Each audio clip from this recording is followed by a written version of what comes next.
PokeClass is sponsored by CollectorsCash.com, your #1 online store for all you need for the Pokemon trading card game. They have all the top competitive and collector's cards on the market at prices you won't find lower anywhere else. Whether you're after tins and packs from the current format, or just looking for those hard to get primes to finish off your deck, Collector's Cash is your place to go. Make sure you check them out at www.collectorscash.com. Hey there everyone, and welcome to episode 51 of PokeClass. As you can probably hear, my voice isn't quite back to normal yet, so this episode won't be as long as usual, but at least I have some video footage for you today. 2 episodes ago, you may recall that I made an episode about the new Noble Victories Set, which ended up being quite long, but I did miss out a few good cards that maybe should have been addressed. Because of the time it was taking to talk about the other ones I had already mentioned, I missed them out, but today, the forgotten few from that episode are getting the lowdown this week, so let's get straight to it.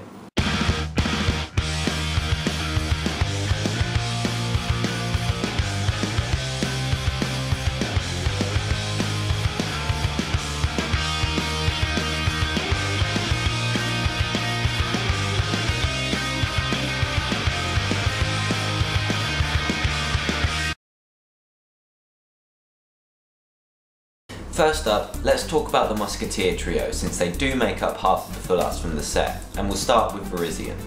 This one is probably the worst out of the 3 in terms of competitive play, since its typing doesn't give it any decent advantage over anything major. However, its first attack, Dual Draw, does show that it has a little bit of promise for the card. This attack costs just a single colourless energy, making it very splashable, in return for allowing you to draw 2 cards from your deck. This is actually a little bit more useful than it sounds, since the attack cost is cheap and flexible, as well as Virizion having 110 HP, which is tough to get around early on in the game, so it could be around for a while to just get you drawing those extra cards. The second attack, Leaf Wallop, is interesting at best since it gives you an attack that can hit for 80 on turn 3, if you're lucky, but it won't get any better than that. Other than the first attack, Virizion doesn't have much going for it since it is weak to the ever popular Fire type and can't KO a lot of Pokemon in a hurry. I would definitely work my way over towards a Cleffa rather than Virizion to start drawing cards at the beginning of the game. The next of the Musketeers is Terrakion, one that is verging on being competitive to me. It's a fighting type, which is an incredibly good type to be right now, and also sports the humongous 130 HP, which is still very high for a basic if you ask me. The second attack, Land Crush, isn't the best of attacks and is very similar to Heavy Impact of Donphan, but it's the first attack which is making this interesting card. Retaliate costs just a single fighting energy and a colourless to do 30 damage, which isn't too great, but if you have suffered a KO on one of your Pokemon the turn before, then the attack does 60 more damage, making it 90 in total. Now this could be reminding players of a less versatile Bouffalant, since it does almost the same thing, but I think the extra HP and the typing could make it a bit more interesting. After suffering a KO and possibly having a catcher in hand, you could go ahead and KO any threatening lightning type you like, such as Magnezone and Zekrom, since the 2 energy wouldn't be too hard to attach in one go, with all the options we have at the moment.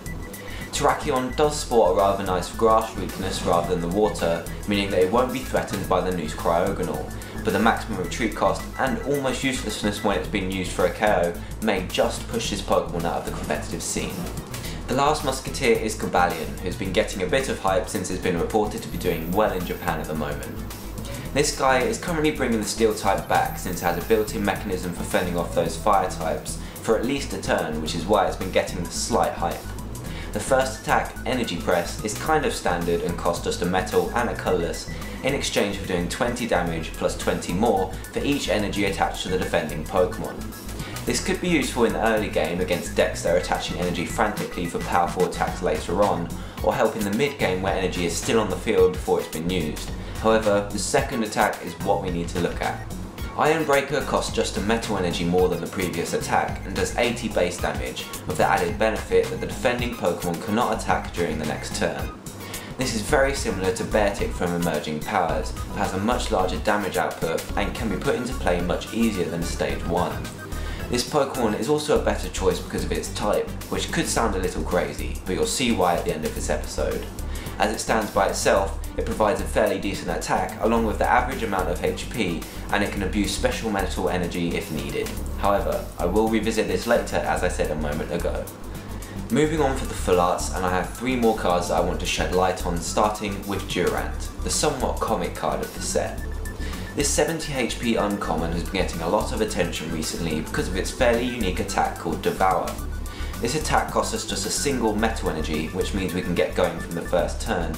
This attack does no damage and allows us to discard an amount of cards from the top of the opponent's deck equal to the amount of Durant you have in play.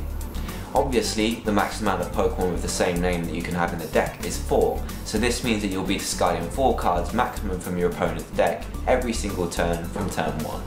By using cards such as Pokemon Collector, Jewel Ball, Eviolite, Twins, Revive, Junkarm and Special Metal Energy, you can get those Durant into play from the first turn and try to have them survive for the duration of you discarding their whole deck before your opponent takes 6 prizes. Now this sounds great in theory, but obviously in practice it's going to get much more difficult of a task, especially with the double weakness to fire sitting there, ready to be exploited. It's definitely a fun idea and players will certainly explore this, but is it ready for the competitive world? I would certainly think more than twice about it.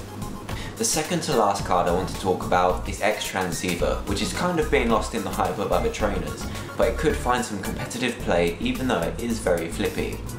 This trainer card simply allows you to flip a coin, and if heads, you can search your deck for any supporter card and then place it into your hand. Very nice indeed if it works, since it could find you a turn 1 collector, a hand refresh when you're desperate, and save you from tough spots since you can Junkarm for it later on. However, this has a big rival right now in the form of Pokegear 3.0. This card is already being used to boost consistency for a lot of speed-based decks in the format at the moment, so X-Transceiver needs to have a decent success rate to rival it at all. Now here's where I actually wish I was good at maths, since I could go through the proper statistics on this one, but I think the success rates are fairly close. But it does depend on how many cards are in the deck and how many supporters are left, so each can come into more use throughout different stages of the game. Both cards can fail, yet both can work very well, so I wouldn't be surprised if we saw 1 or 2 of these added to the amount of Pokegear in some of those decks that just need a supporter every single turn.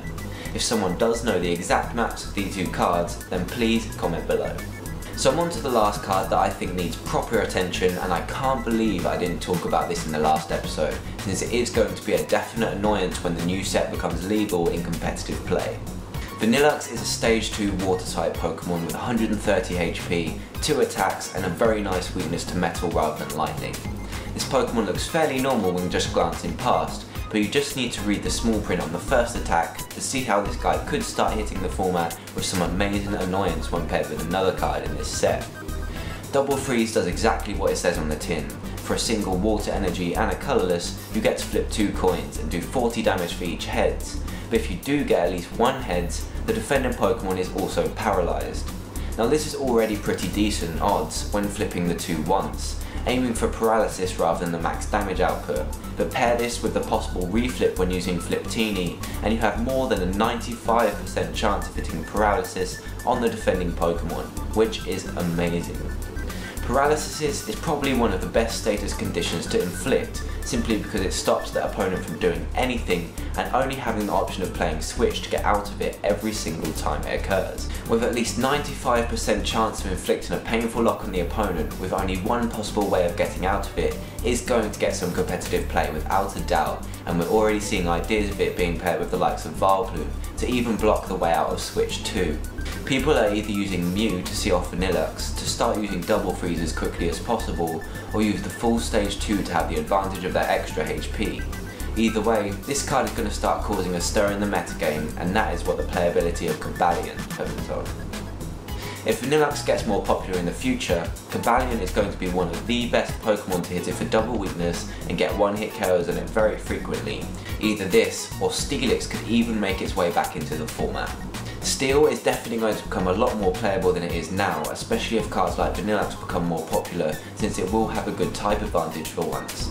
But all we can do is wait and see if this possible new lock deck has the potential to make it far at cities later on in the season. Unfortunately for now, that's all my throat can handle, and I've got a stage tomorrow to get to, so I hope you all enjoyed this episode. Make sure you rate, comment and subscribe in the bottom left or top right hand corner in a second, and I'll see you all next week with how I got on at Nottingham. Thank you all for watching. Till I get home, so I